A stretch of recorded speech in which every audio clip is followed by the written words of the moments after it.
បងអូនơiព្រឹកមិញភ្ញាក់ពីគេងឡើងចង់បបរបាញ់កាញ់តែអត់មានពេលវេលាលុញបាញ់កាញ់នឹកឃើញអត់ខ្លួនឯងមិនដែលទិញបាញ់កាញ់គ្រីមមកទុកទេតែនឹកឃើញអូអាខ្ចប់ពគានេះមិនយើងយកមកសម្រាប់បំពងហូបស្រួយៗណាទិញយកមកមិនដែលបានបំពងនឹកឃើញសាក់យកអានឹងមកបបរមក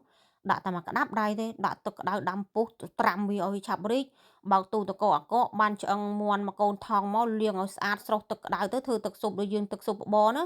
ដាក់ខ្ទឹមក្រហមខ្ទឹមបារាំងគល់ខ្ទឹមសដាក់កាត់ឆ្អាបណាមានបកាយហឺដាក់ទៅបើមានឆ្អឹងជ្រូកក៏ធ្វើឆ្អឹងជ្រូកទៅខ្ញុំអារឿងឆ្អឹងស៊ុបនៅផ្ទះអត់ដែលដាច់ទេឆ្អឹងមាន់ឆ្អឹងជ្រូកត្រូវការពេលណាមានពេលនឹងឲ្យមើលតែអានំនឹង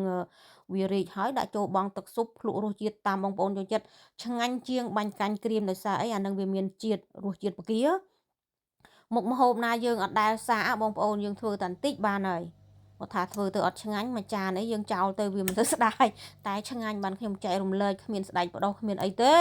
ព្រលឹមឡើងនោះឃ្លានហើយនោះ